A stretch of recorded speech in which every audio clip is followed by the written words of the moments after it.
Hello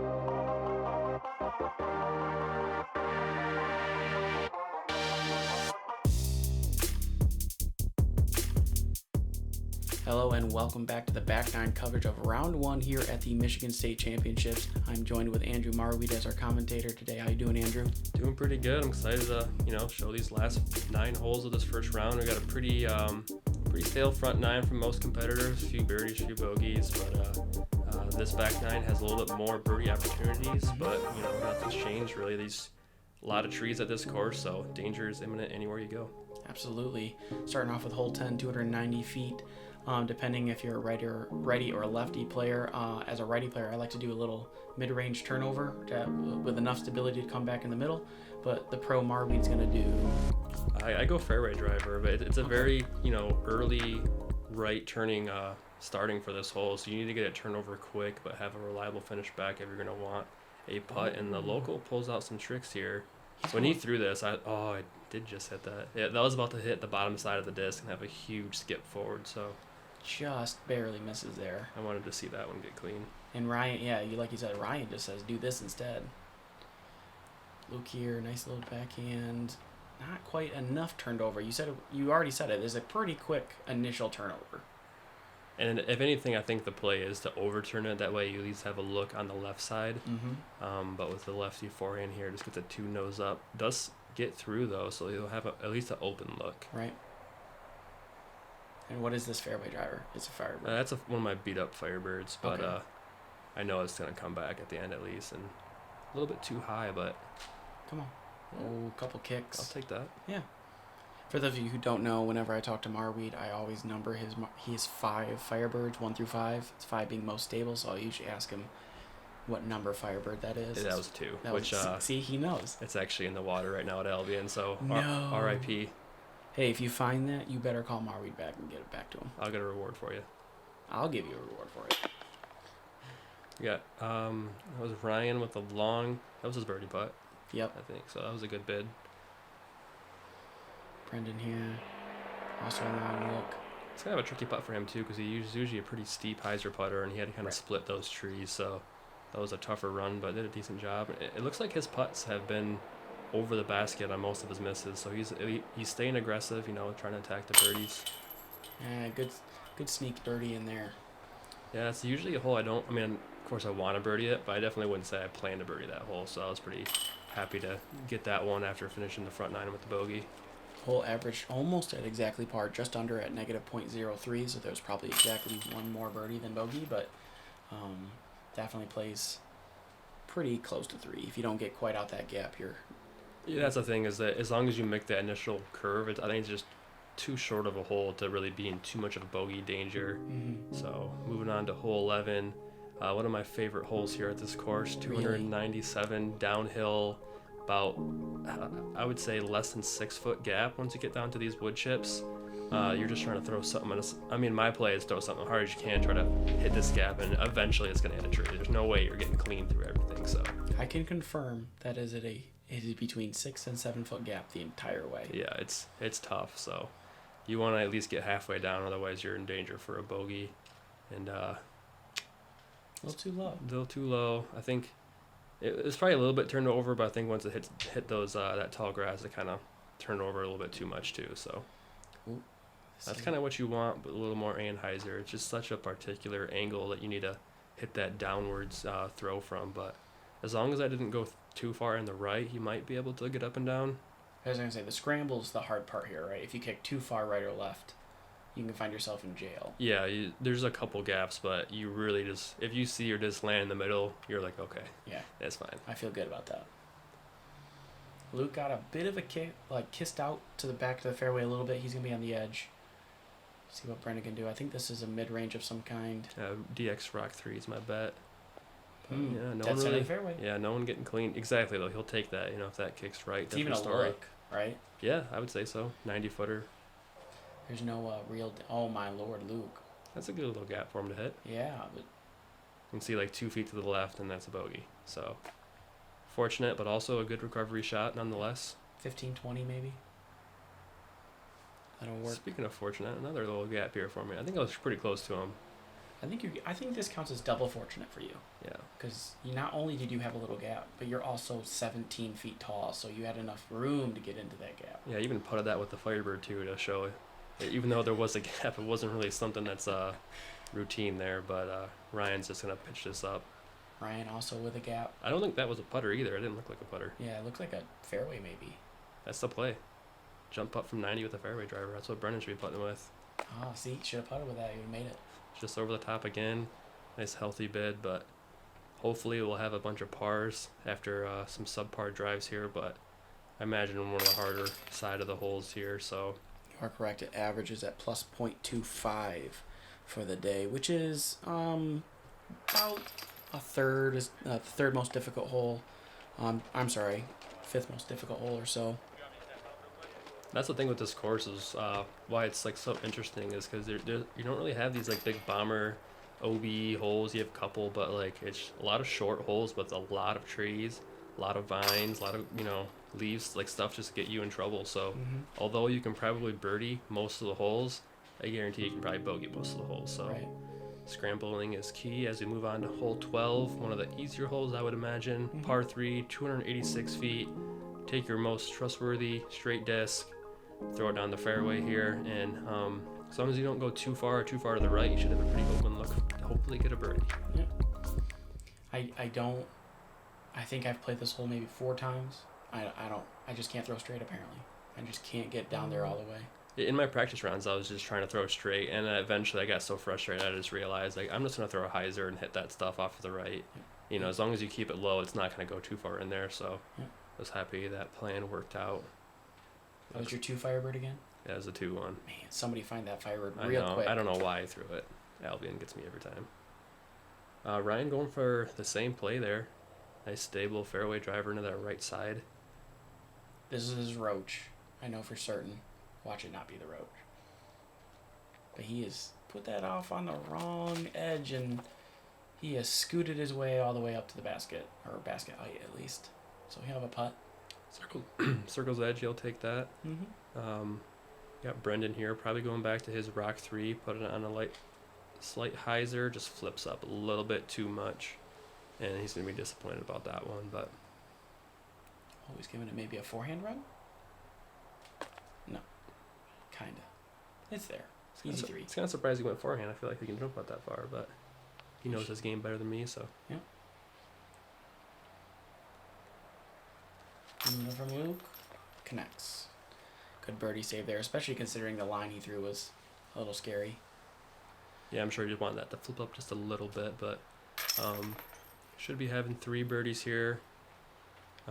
We almost lost yours for a minute, right? Yeah, we were looking for it for about 30 seconds, which was kind of concerning. I was like, there's no way. But it just kind of stood straight up in that little cluster. I pointed right where it landed, and I was like, it's right there. And then everyone couldn't see walked it. over there and said, it's not here. I'm like, well, I didn't lie. You're right. At least we found it. We were able to get that birdie there as we head into hole 13. Another, what I would expect to be an easier hole for the course. Just a simple forehand, 214 feet. There is OB on a creek on the right side there. You can see it painted a little bit, but really shouldn't come into play unless you kind of get a kick off one of these last guardian trees. It's kind of one of those holes too where you can throw it wide for a circle's edge putt, you can saw it off for a circle's edge putt, but if you really want to park it, you're going to have to try to throw that little tight gap that your drone threw in. Otherwise, you're hitting one of these 7 trees. And I actually did hit the gap, which I was surprised. I was practicing this hole and I was so tired of this hole. I was like, I'm literally just gonna walk up and throw it, But it looks like Ryan's going for that wider gap. Oh, actually no, he hit the middle gap, but ace run. That was probably only a foot away from going in the basket. He's really just trying to get our second ace on the channel now that we've got one in the CCR Open.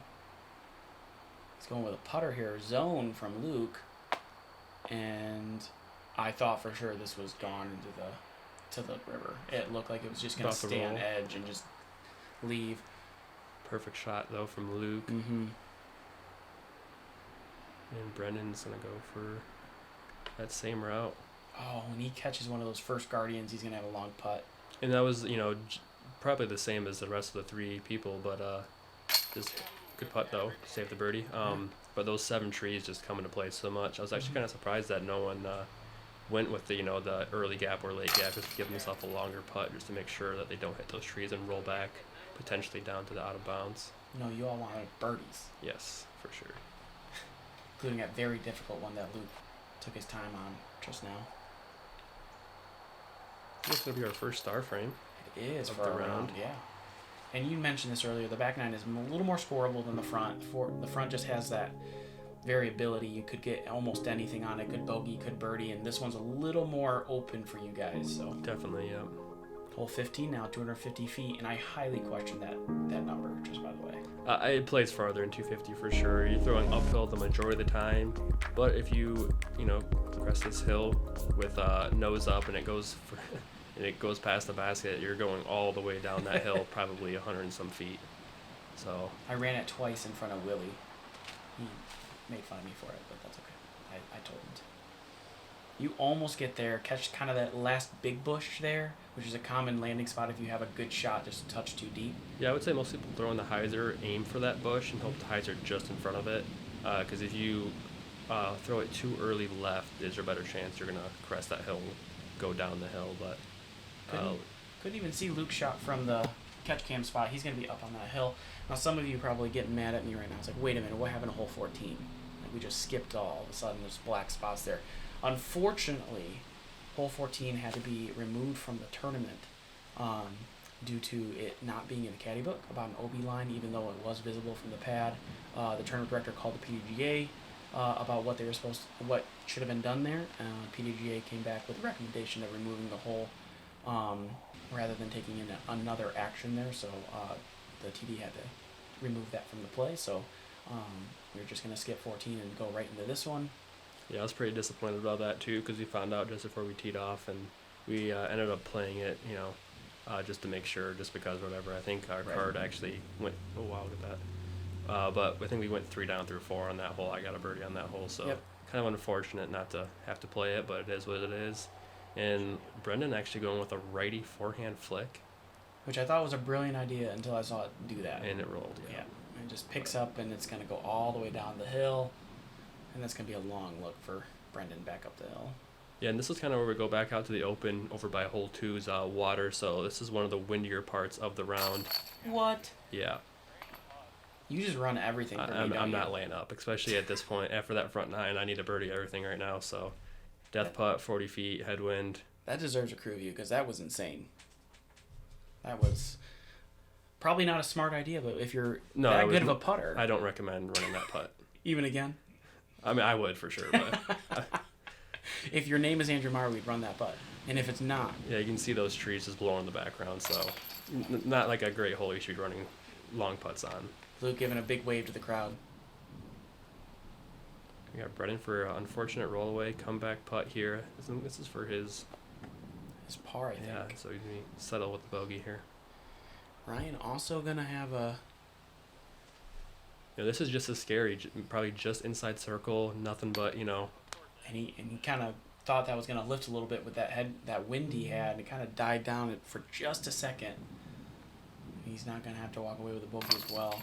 Definitely played as one of the harder holes here, averaging plus .43.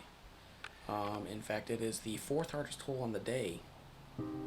This is crazy how a lot of these 250 to 280 foot holes can be so difficult, but if you ever played here at Tittabawassee Park, you'll understand why. So this next hole, hole 16, it's not 392, I would say 350, but there is let's just say an interesting mando that makes you play to the right of the fairway.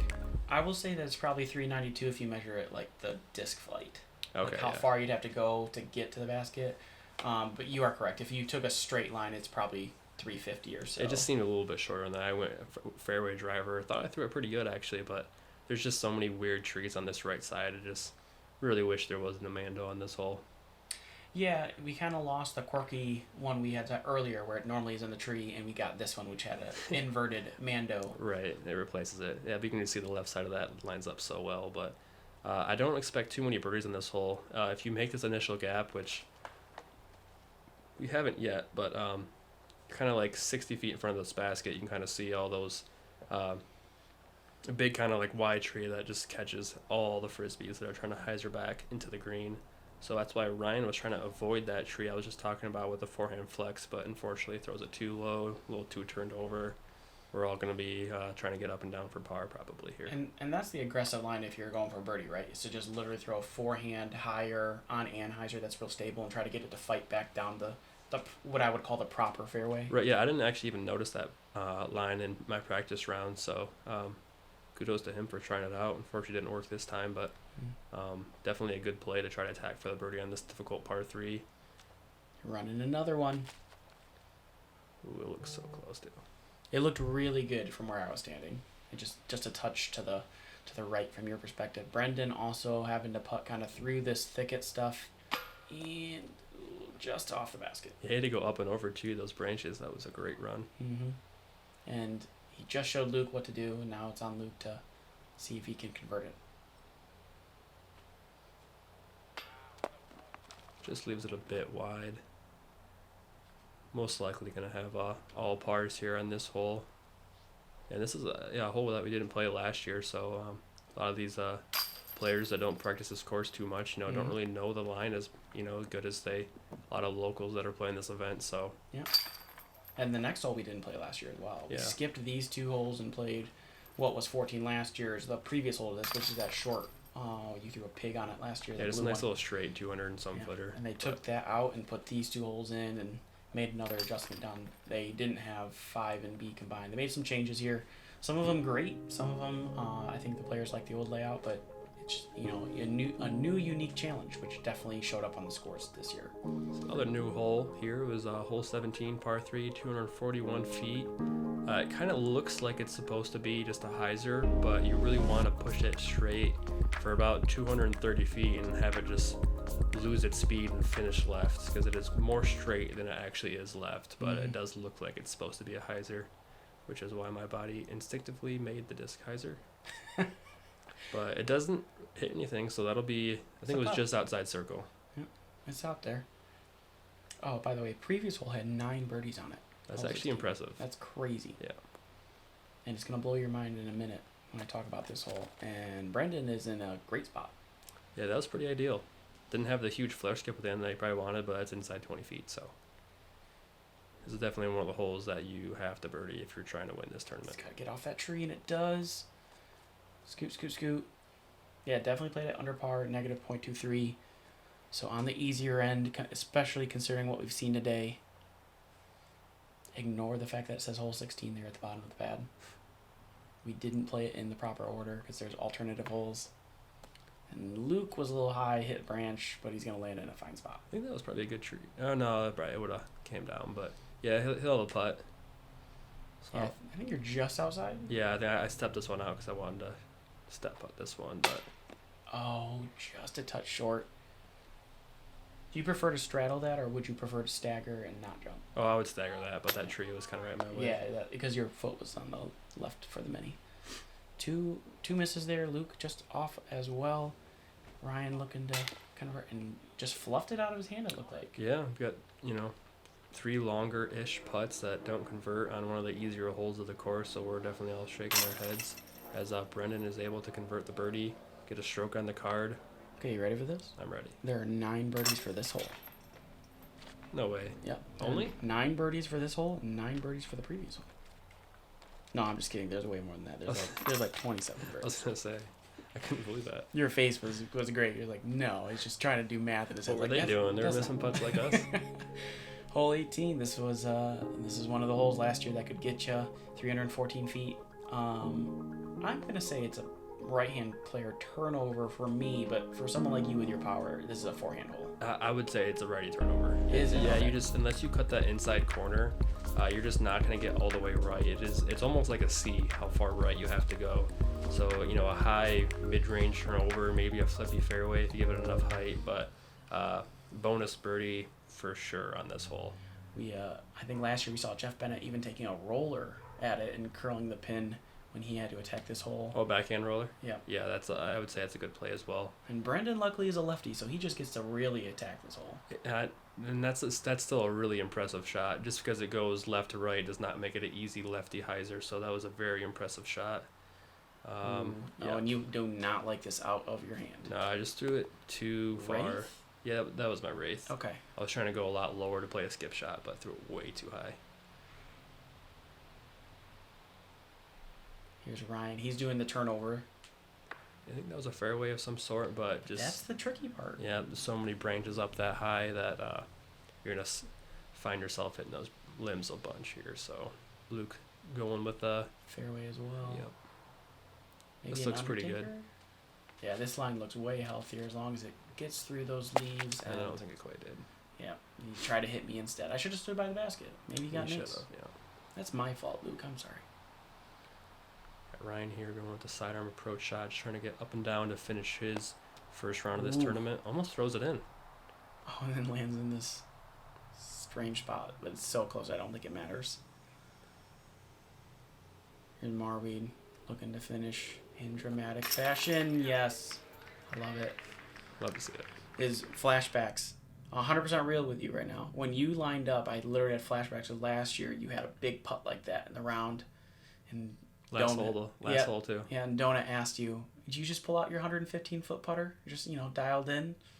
And I think this one was just under, right? 112 or 109, something like that? Yeah, I think it was about right. But I told myself that I needed to make that putt. And for some reason, I was very strangely confident I was going to make that, so which I should not have been. But as soon as I putted, I started walking it in. But that's at least a good way to finish a rather subpar round. My. And there's just runs from everywhere. We got one big one from Ryan, a good one from you, and now from Luke. See if Brendan can match you for birdie, and he can. That's a good finish for his round. Yeah, it gets back to under par. Not the round one that he wanted, but under par is never a bad thing here. So I got Ryan kind of clean up his par.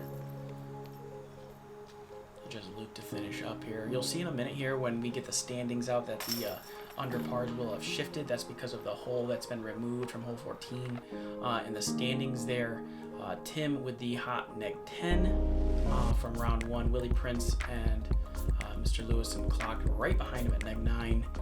And unfortunately, you and Ziggy were going to be on lead card, but after that hole gets removed, you guys are going to get bumped down to Chase. So you guys are going to have to earn that spot back on lead card for the final round.